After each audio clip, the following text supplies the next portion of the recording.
being yourself is so energizing.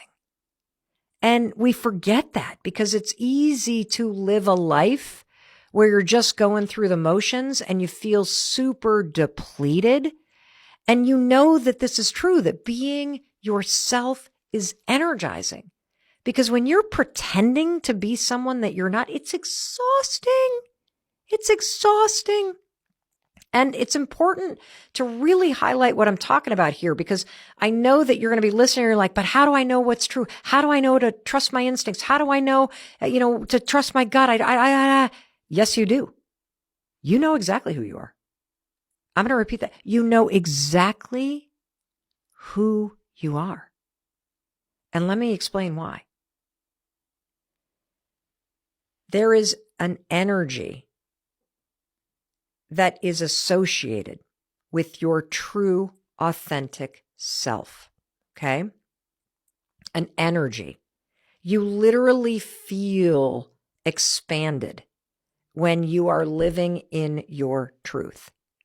And oftentimes, simply knowing that the people that you're around, the life that you're leading, it is depleting your energy.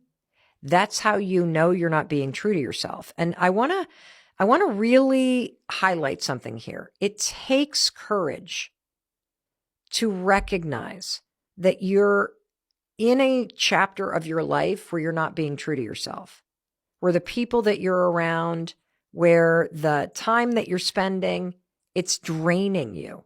And I want to dive deeper into this and make sure that you have a very clear picture of what being authentic means and how empowering and energizing it is. And that term authentic self, what does that even mean? Well, let's bring in one of the world's leading experts, a psychologist by the name of Dr.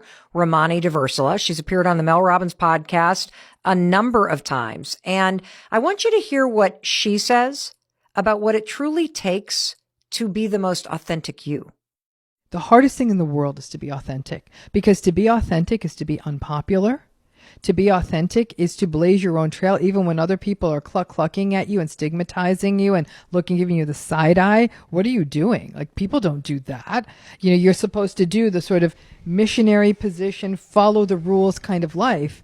And authentic people say, no, that's not who I am. That's not what I'm about. Authentic people are very clear on their values, what they stand for, what matters for them. And so I'm not saying that authentic people don't feel guilt. They'll feel tremendous guilt, but they'll also feel committed to the potential within them and the people they care about. And to say, ultimately, giving in to this person's abuse is not doing, honestly, me any favors, for sure. It's not doing my kids any favors. It's not doing the people I care about any favors. And it's actually not doing them any favors, because it's reinforcing them in this sick cycle. And I don't want to be part of this. So we've got to get away from the idea that authenticity is easy. Authentic people actually often have smaller social networks than other people, because they've culled away all the dead weight. They've cleared away all the branches that are dead. Like they said, no, I will not have people around me that are unhealthy, that are invalidating. I mean, it is a brave stand, and it's not an easy stand. And some people say authentic people are selfish, they're cold, they're uppity. They'll really paint them in like, oh, who do you think you are that you get to do that? And all the authentic person is doing is trying to draw a boundary against unhealthy people. I want to repeat a few things that really struck me about what Dr. Ramani said. That being authentic is one of the hardest things in the world. And the reason why that's true is because you got to be willing to disappoint people, and you got to be willing to put yourself first. And I love that she kept using the words brave and courageous, and that authentic people know what they stand for. And they have a healthy circle surrounding them. And oftentimes it's a small circle. And that was a huge takeaway for me. Because I think what happens when you start to put yourself first and you are willing to disappoint people and you start to pay attention to your energy, where is it that you feel energized? Where do you feel depleted in your life? Your energy is telling you who's draining you and who's not. And I have found personally that the more that I live my life aligned with what is right for me, the smaller and smaller my friend group gets, because you start to value the type of people and situations that bring you energy. It's sort of like, you could think about it this way. Energy is the truth teller here when it comes to what's authentic to you. And when you're in a situation that is aligned with who you actually are and what you value, it's almost like you can plug into a light socket and you feel energized and lit up by the people around you or what you're doing. And the same is true about being in the wrong situation or the wrong room. You've had those experiences, right? Where you walk in and you're all feeling confident and alive and all this stuff. And then all of a sudden, whoop, pull the plug out of the socket because I don't feel any energy right here. And that's what Dr. Ramani means when she says it's one of the hardest things in the world, because you have to start to pay attention when you want to live as your true self to what spaces, places, and people restrict your energy and what places, spaces, and people expand your energy, because you do have a life force energy.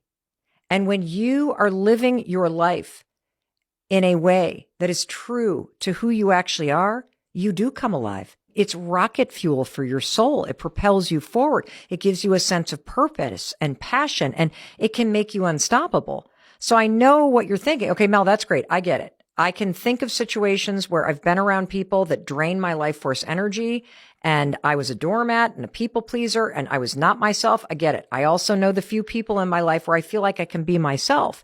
But how do I do this? How do I start to be and live as my true self? Well, let's find the energy. I'm going to give you some questions to really think about, because the energy doesn't lie.